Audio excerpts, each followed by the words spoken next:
Let's talk about something else that's happening in this era, and it's about Rikishi. He's in the main events on TV building up to Mania, but his involvement in the show is limited a little bit because he's going to be Kane's tag team partner. Was it just so new to have Rikishi and Too Cool that it was just hard to find a spot for him on the card? I mean, I've never written a WrestleMania, but I imagine every performer wants to be on WrestleMania. Everybody wants their big moment. They want to perform on the biggest stage.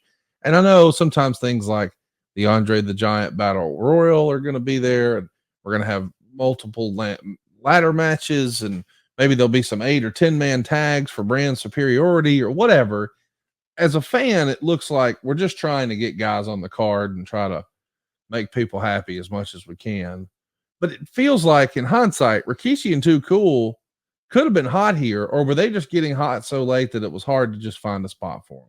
Well, again, hopefully you're able to plan WrestleMania many months in advance and you have a plan and something gets hot in the meantime. Sometimes you can slide it in and sometimes you can't. Right. I think that's just where the issue was with them. They were coming up and they were coming on strong.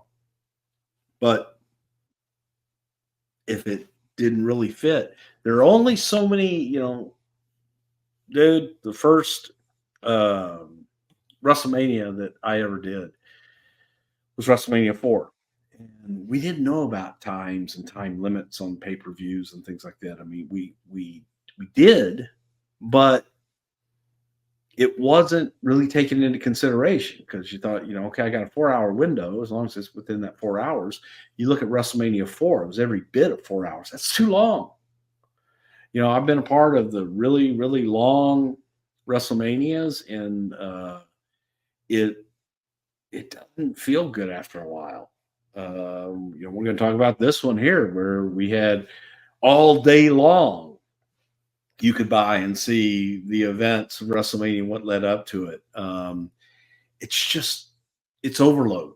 Now, there are this segment of the fans that love that and are going to, man, we'll have a party. We'll watch this shit all day long and be a part of it. And that's cool. We love you. From a live event standpoint, from presentation of the show itself, I think that, it just is too long. And you just can't, if WrestleMania is going to be special, and you just can't have everybody on every WrestleMania. You can't have everybody on every PLE either. It's just, it's impossible. And sometimes you're going to make it, sometimes you're not. And there's 12. It's good not to be on every one. Because again, the fondness makes the heart grow fonder. March 1st is a pivotal moment in WWE history. The company is going to give notice to the USA Network that it's canceling the contract with them effective in September. So I guess this is like a contract they can opt out of, where they can at least allow themselves the opportunity to negotiate with other television networks. And USA, I guess, has a right to match any offer for Raw, Livewire, and Superstars. The relationship between USA and the WWF dates back to 1983. So you've got like a 17-year history because All American Wrestling, which is a WWF show, took the slot of Southwest Championship Wrestling from the Blanchards. So this is a big move for you to bet on yourself like this and say, we're going to talk to other people. I assume that's because when this contract with USA was signed, you're not nearly as hot as you are now. So why leave money on the table, right? Well, yeah, I mean, it was simply a business deal. It's, you have another network that's offering you more money. You're going to go back to the folks that you're doing business with and say, hey, here's the offer we have. They want to match it. Great. We'll stay where we are. But if they don't see the value in that, and we're the number one show on your network, you don't see the value in paying us more money, then we'll go somewhere else. And that was the feeling. But also, and I will, now I'm going to be the dickhead and go, it actually wasn't the Blanchards. It was Fred Barron at the time that was doing Southwest Championship Wrestling, whatever the hell he was doing at the time. The Blanchards had already sold out to the used car salesman. Well, nobody gives a Which shit. he really was a used. I'm not saying that in a derogatory way. He was really a used car salesman, Fred Barrett. Nothing wrong with that. I mean, No, there's not. Yeah. That's just he had started out as a advertiser on Southwest Championship Wrestling and ended up buying it. Isn't it interesting how people are comfortable and happy and content to shit on salespeople? I know, right? I don't understand it. Like everything you have was a salesperson sold it. Somebody. Yes. But you know what? I mean, again, you look at business in general. When you have a proposal or something, man, if you can't sell it, Yeah. and you can't convince people that this is a good idea, you're selling, folks.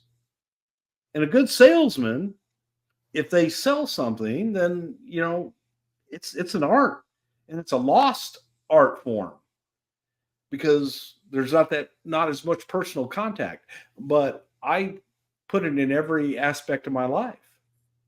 Because if you're going to go in and you're going to present an idea, you have to sell that idea. You have got to be prepared. And it's no different than selling a car, than selling a house, or selling a transistor radio. You got to be able to sell that to the consumer and tell them why they need it and why it's good for them and why it's a good value. And a good salesman is invaluable, and they're few and far between. Yeah, I do find that. Yeah, people are real quick to used car salesman. Hey, you know what? A good used car salesman is a wealthy man. Dude, there's a fellow in my town who sells more cars than anybody. I mean, that fellow's making surgeon money. And it's all from having good relationships and treating people well and giving them good deals so they come back, and somehow that's a bad thing. Yeah, it's weird. Yeah.